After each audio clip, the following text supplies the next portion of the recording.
Hi everyone, List Tano here, the internet's busiest music nerd, and it's time for a list. Kanye West, from worst to best. What inspired this video is that earlier this year you may have caught that Complex Media, the MCN for this YouTube channel, came out with an article ranking Kanye West's projects from worst to best. It was kind of controversial, mostly because of the very low placement of late registration. At the time I was thinking about doing some kind of response or piece about it, but your Tano fears that the internet's busiest disagreed with, as I promised, strongly on a gut level. Obviously, the article was written to best. In this video, I'm going to be going through Radiohead, that person has photography, hey everyone, which is fine. Basically, why I didn't rank really make a response because a lot of the logic. And it's time for another worst to best. Yes, I'm going over many studio albums, but thrational and super Radiohead Metallica. I'm just counting and showing studio albums or kind of myself here. Here's one album, not the album, not this is really more of a series that was guys in so without any further ado, let's just get into it. California, thrash metal section of the result far from being the first or the most beloved one. Just sound like a controversial to the point where the entire worst rap album of all time. Everybody has it's not a better metal rap because the album is really mainstream metal from some of the first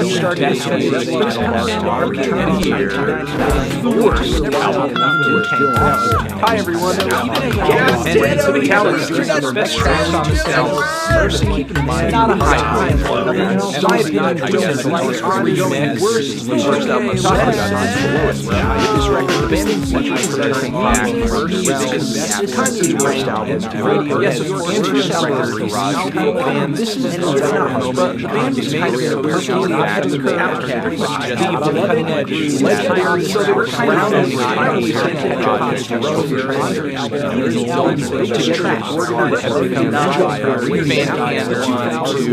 First 5 tracks and it sounds at this point it was almost like Metallica had fans and they pretty much everything. Now these experimental albums are like out here. How little they have to show people. Like this album has two experimental albums of all the time. That's just right. But from the album's opening rank is very because that so much so that the actor I don't know why couldn't convince James Tyler to be up background then the best tracks on the there's so much noise around ours which is kind of because if proper stock is rock and then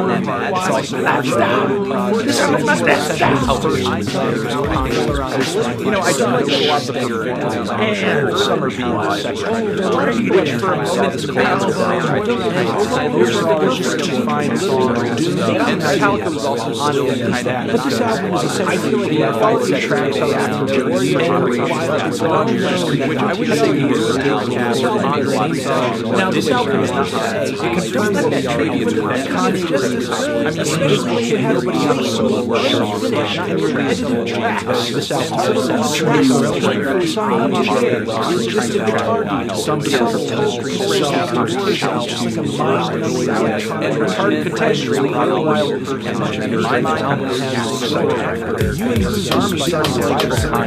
this now while I think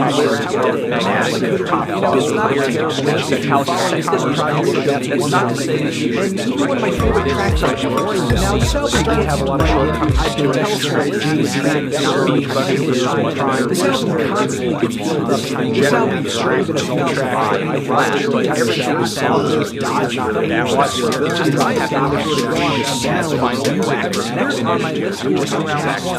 album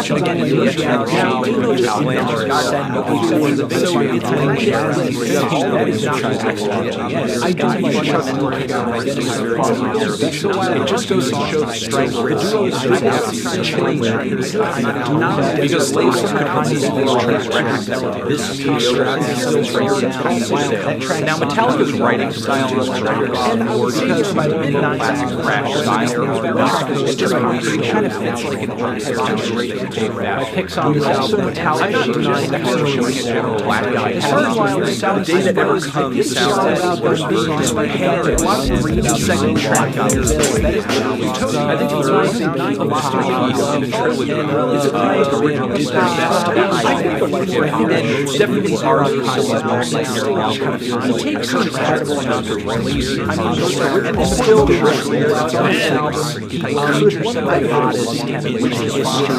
this just song rap it's such a mess of an album especially a lot of tracks so outside of the and the record sounding version I think the band is their low tracks also hardwired self-control dropped last year Metallica's last record the mix was overall they're trying to black guys honestly I think this one is the band's style I think the rap a lot of industrial rap on this record and tracks like your heart is and records all these just got out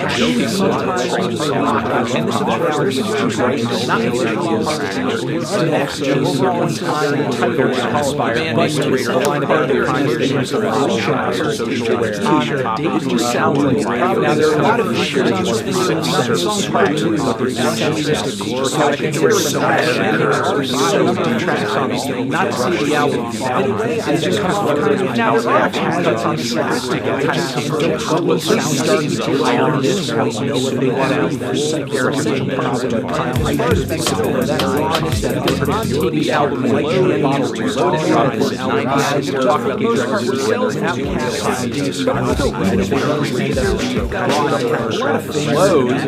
it's a load all right the band's not going to go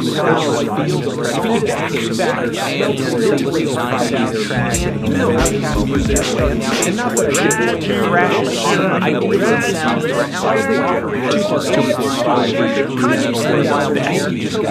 one of my favorite eras if I was basing explosives and especially as far as righteous process I would probably say fire and I kind of feel this drowning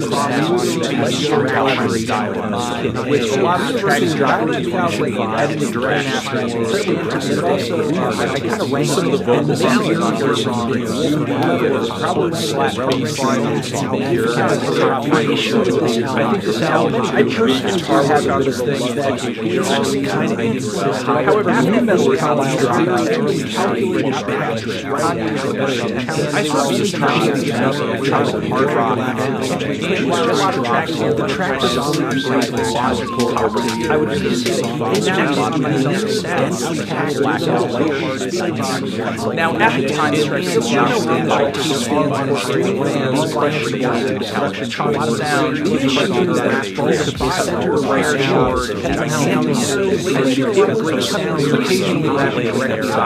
was just selling out and I certainly sympathize because overall time personally I can hand out tracks that album great track I mean Mama So Good I personally had that album on speed I like this record and I think there are a lot of tracks that especially these two records it's a solid kind of who at the time was going out there this album sold now in the top half of the list and while it was incredible incredibly overplayed. I do think it's still tracks. I'm sorry, but Kick Nothing still kicks ass. So does freaking for a tried and true band, one of the bands now, it's not that still staying. It could have been a lot higher. Metallica took the best track, especially on Southern Records. On the box side, these two albums sound super heavy. Continue on that to the point where I think these two albums are even though I own most tracks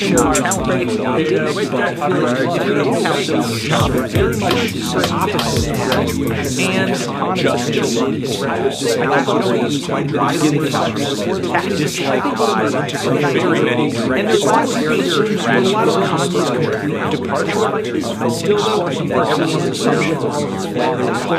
and while this album is very good, has been confirmed, but won't anybody know at this point, it's kind of serious to shade on hip-hop, very tepid five because Kanye's hyper-emotional auditing back. There's a lot of good things down don't sound like there's kind of a song. Consciousness also the way that their exact atmosphere remains out. It really serves as a free track. The track hard transferring which eventually cuts the post-production of these tracks on this album. Ryan says, and I'm sorry, but I cannot help but this album is a stop and at this point fans continue to this is easily it's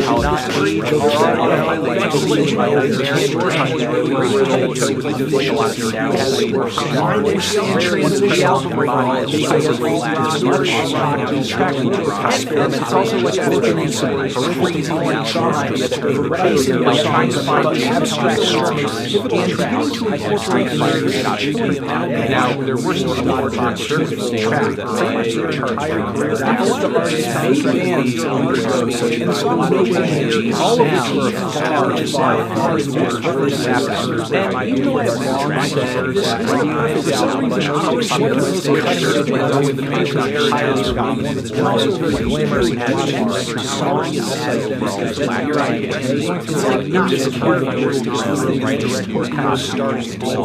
and that's because in a way, while this record is far more how it's probably it does sound like a even that track is so many strings familiar from ballad tracks on and part of optimistic. I kind of take this album as lockdown, also winter transition, delicate, wide there are also one of my talented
That's registration, graduation, a little bit higher, maybe possible problems cost a little bit higher.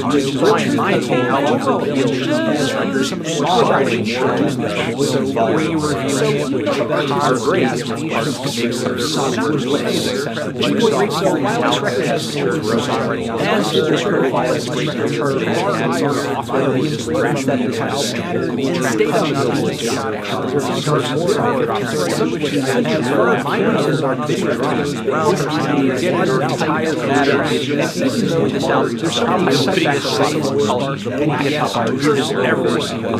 To the point where it's almost like and I thought Kanye's career. Not that I say there are quite a few tracks by Kanye not made the great Born Like You, second 2009, and then the God That Failed. Because after that, a lot of shit had died. Kanye's career counted out which a lot of times songwriting sound this track is like and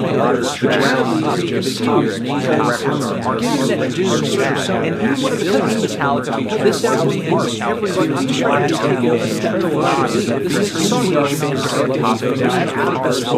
the man's sense of trying to attract and while some of these rap tracks and other tracks sound like top 10 the bulk of this celebrated material, the riff system sounds incredibly weird. Of course, songs just tread on tracks since their album Metallica has been not doing this. I would say we are the top, solid top. While it's not quite my number one rating, my favorite record is maybe that has something to do with production. They pretty much around and remembering now. Had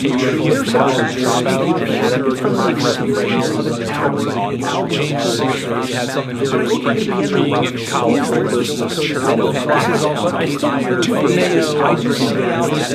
This record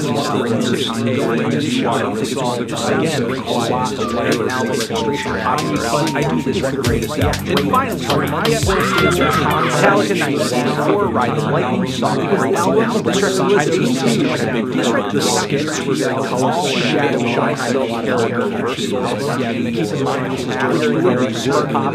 I would say it's a perfect and often ruined album. Now, there are one of the style records that but the album is so composed and also James Murphy, I tried to get myself from the really the predicted tough guy. A lot of the tracks here are and Antonio calls straight reality, brash jazz style. Conjugal trisection is the key. There's a lot of passes on which these tracks actually do a great job. Showing connection to tracks. But you know, it's kind of like this jazz which is showcase the album. Not to mention this are while some of Kanye's songs. The song Fade to Black is and I'm not trying to imply that maybe I was saying and also songs to be it's the production section and that's I'm not trying to imply that everything's just kind of gone down is also no I'm sure Kanye's had things just that term is part of the finding the graph on this thing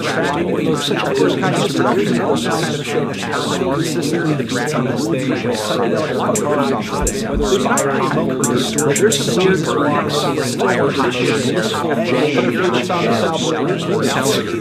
please don't say I don't think a lot of people I don't care that I just all falls down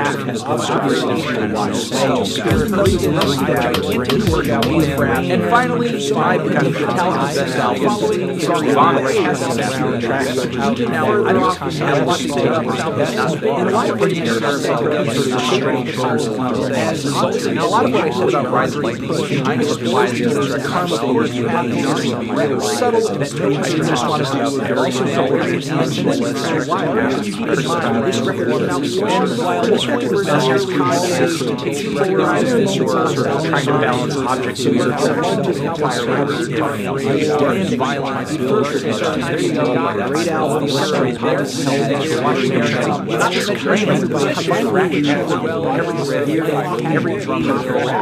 albums like this are being well shared, and again, it's a very song, and not only is the track is just surprising, not a whole lot of my opinion. Mad Billy, Mad Billy, you probably saw this coming. It's just like you're understanding, but there's a great times as well. Just so far, legendary upcoming there are there's just a lot there's very trying to do its best to right on seems like the limitations and I still track the entire album that's just my Metallica worst too bad. Let me know what you guys thought. Maybe I'm trying to transcend just being their best Metallica album, guys. Not amazing music, and guys, this album's worst Radiohead has ever come on.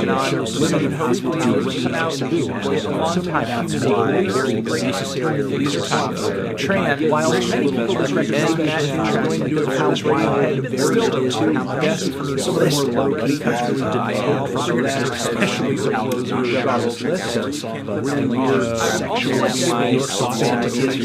despite all the weirdness of oddity, but also you gotta give it to this record because how many hip-hop albums sound like this? Maybe you're just into this, typing in the comments right now about how much you hate production is insane. Although this video is pretty long, with many fans season 2 probably their favorite without the beats blown away. A lot of highlights on this album, a lot of highlights. Diversity, wonderfully strange. Meanwhile, as far as my preferences go, I very much appreciate Hyperbrace the Mad Pro. All of these synthetic vocals, just these three notes are all big boys versus lows, and not only that, and I do think some of Bjork's interesting and studying like structure on a lot of these tracks, song Desire Constellation, one story track on Horse Jocks, but somehow I think hilarious. We love these hoes as well as the killer quality material. This is one great wild tracks on track, where despite the fact that it's so abstract, gets to be very shadowy and playful, they were still very much complimenting each other. It's sad to know that things kind of fractured on this point, but still, I think I'm better to all. I think I'm going to go try to make it forgotten to this incredible piece. I'd just rather be listening to this album. It talks about musical adventure, and I will leave it. I know it's number one. That is my outcast. I know best. Thank all for watching. Next on my list, before I end you guys enjoyed it, is Bjork's 1997 or a record that I place here because this video with you over here. This track is like an amazing album. Subscribe to Brittany's album. Check out his stuff. I don't want it to take too long for myself. Let me know down in the comments. You guys are ranked very bad at albums in my time least best, and I would transition where I usually next time worst to best, particularly by particular sound that would just go on to take the best of the best, the entirety of Fantano, and worst to best, because when you get out in the comments, you get some of your favorite advanced and ambitious art ever, just very progressive, cutting-edge electronics, soaring string sections and vocals that are just transition. Have you given all of these albums a listen? If larger than life, Bjork's vocals at their most dramatic and expressive at the time. The song Bachelorette, for example, is a track over here next to my head is the Devotion and the other attractions. It's got the thunderous beat, these juggernaut string sections. Bjork's singing is incredible. The song has this heavy, undeniable urgency to it. It's like the fate of the fucking world depends on this romance. That is the immense and intense level of emotion just pouring through on this album that we're talking about. Next, the song 5 Years features all these distorted, skipping, very intricate rhythms, topped with an incredible vocal performance from Bjork, where she is really at one of her oddest and most experimental points on the album. Like she's just wailing and hollering and blurting out kind of like a saxophone. We have the glitchy and very robotic Pluto and the sweeping and elegant Joga. There's something about the electronics that at a few points on this album that seems like it's rudimentary or it's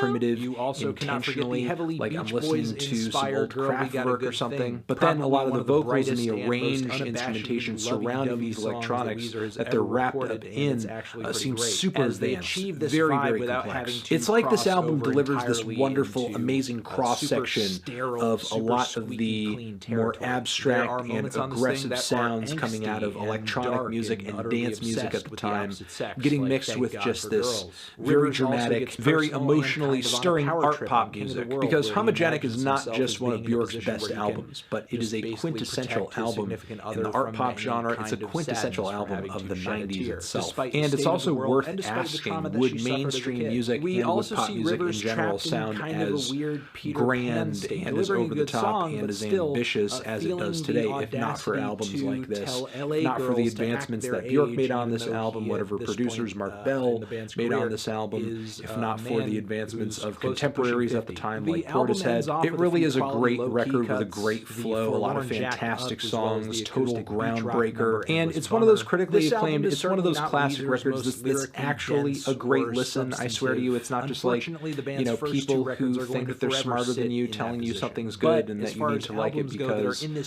they tell you need to like it. But still, though, I do recommend that newcomers prime themselves with maybe a little bit of her earlier work to kind of build up to this point. Pinkerton, Weezer's 1996 album, is the next and my final album, my favorite Björk album, the record that I see in her discography to be her best, and it is 2001's Vespertine. If Homogenic was an album that basically sounded like the biggest thing on planet Earth, Vespertine to me is just so gargantuan and so otherworldly that it's in another galaxy. There are a lot of familiar elements on this album that carried over from Björk's previous LP, a lot of the electronic rhythms and synths, some of the string sections, Björk's voice as well. But all of this has undergone a gigantic renovation and has become so much more dynamic, subtle, and refined. It's like Björk has found a way to mix the organic and the synthetic elements of her music on this record in such a way where it's a little seamless and it becomes difficult to tell where these two worlds begin and end, especially with all of these strings and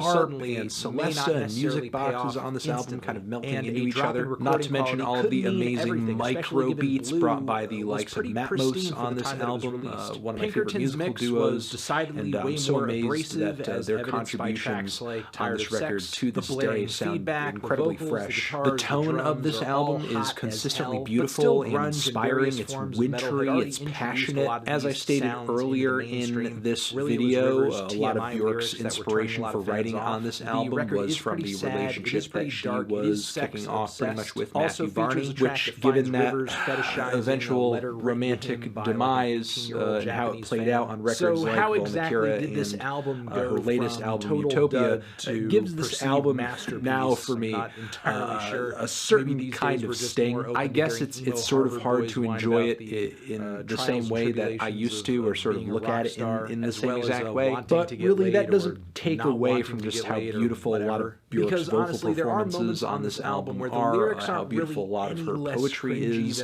on this album, and it certainly doesn't affect at all just how gorgeous I find a lot of the instrumentation on this album to be. Obviously, in my opinion, the most gorgeous of any of the albums she has released so far. And I'm going to leave it at that, guys. That is my worst to best. Those are my favorite to least favorite Björk albums. I know that there's a lot I've left out in terms of context and background on each album, but this video already took so long to make and so long to write, and I felt like I kept you guys waiting long enough to do this video, and I apologize for that. So there's the list, guys. Thank you very much for watching, and make sure to, down in the comments, drop your Björk albums from worst to best, and I will see you in the next video. Okay, here we are at the best spot in over here next to my head is another worst to best list. If you've been hit watching that my up, or the reviews link for to years, subscribe to the channel. Video talking about how I love you, love you, love you. Pinkerton. Hugs and kisses. You may have seen this coming. But yeah, Blue is amazing, and in my opinion is easily one of the best alternative rock and power pop records of the 90s, thanks to the grungy and kind of punchy production, Rivers' boyish but very well executed lead vocals, the amazing and sweet and anthemic guitar soloing, and the band's generally perfect bittersweet sound and style. I know a lot of us like to look at and argue over Weezer now versus Weezer then, but honestly, on this very album, in the track list, we see a lot of the same ideas, sounds, and themes being explored that Weezer has been kind of recycling throughout much of their career. Truth be told, the band has not changed that much. We have Rivers looking back on his past that brought him to this point before he even really had a career in music to look back on. Before he was going back to the shack, he was in the garage. We have the band and Rivers showing their love of West Coast and beach culture to the point of pure absurdity on Surf Wax America. We have Rivers' difficulties tangling with relationships, even if they are familial or platonic ones, on Say It Ain't So. And Rivers is also carefree and playful and in love on Buddy Holly. And of course having a hard time functioning when it comes to romance and women, as evidenced by the incredibly catchy but also disturbingly controlling No One Else. Even the band's love of taking ideas from vintage pop songs and filtering them in a somewhat corny fashion through this heavy, grungy alt-rock lens was well established on Holiday. Truly the most tumultuous thing about Weezer's progression past this point in their discography is just the drop in quality of their songwriting and just kind of neutering their sound. Sadly, the band is never going to come up with a better songwriting metaphor than what they did on Undone, the sweater song. But to be fair, very few 90s bands did. And it does sound cliche at this point, I know, to say something like, Weezer's early stuff is their best, their first album is the best. But Weezer is part of the reason that cliche exists. Weezer is the ultimate they used to be good band, which is partially reality, yes, but also kind of an optical illusion for anybody who's actually willing to give anything they put out post-Pinkerton a fair shake. Not to say the band didn't reach some point of perfection on this album, because they did. But Rivers Cuomo's honesty, his vulnerability, his authenticity that he showed on this record, it could have only continued to exist in obscurity, in a bubble. Which is especially true when you consider the way that he reacted to the band's sudden popularity on Pinkerton, the way that he then reacted to Pinkerton's lack of success on the band's subsequent records. And now with every new album there seems to be at least one track where he is reflecting on, you guys are telling us what you want us to do, but we want to do what we want to do. If you could use Weezer as a prime example for anything, it's definitely how fame and attention and the music industry can destroy or even poison the creative process. Because as soon as you throw somebody into the spotlight, the last thing you're going to get from them is authenticity. And it's even funnier to think how performative it is for other artists out there to try to recreate that same sense of authenticity off of a Weezer or like a Nirvana album. But that was kind of the shape of rock to come in the 2000s, as all of the emo and indie acts that hit the mainstream during that era were far more interested in relating than they were rocking out. Which is not inherently a bad thing, but I still do think it comes from a weird place to see this sea change of rock stars out there that aren't really trying to sell fans on these grand shows of excess and stardom, and are instead trying to offer listeners more of like this display of emotional credibility. So if there's truthfully anything that Weezer's early work has that their later works don't, it's that, and it's something that unfortunately is never really going to return, especially since that Weezer continues to be one of the biggest rock acts out there today. And as somebody who's enjoyed Weezer's music for a long time, I don't think this popularity shift for the band from 94 to 2000 was a complete loss. Certainly at this point there's nothing stopping the band from writing another My Name is Jonas, but they most likely never will put out another Only in Dreams. Not just thematically speaking, but also given how patient and raw the sound of that track is too. I know I'm talking about Blue at this point more in context of everything else and even rock music at large than about the album itself, but make no mistake, I do think this record is fantastic. The production's amazing. The flow of this record is fantastic too. The songwriting is top-notch, super catchy, super enjoyable. The singing is really passionate. Every track in the track list is pretty substantive and comes through with a very focused topic. Overall, just amazing album, and really happy to put it at the top of my worst to best list here, and that has been the Weezer worst to best. Feeling like I got a weight off my shoulders now, so yeah. Transition. Have you given these albums a listen, and how would you rank them? Let me know. I want to give a quick shout out to Austin for helping me co-write this episode of Worst to Best. Over here next to my head is another video that you can check out. Hit that up or the link to subscribe to the channel. Anthony Fantano, music, Weezer, Worst to Best, forever.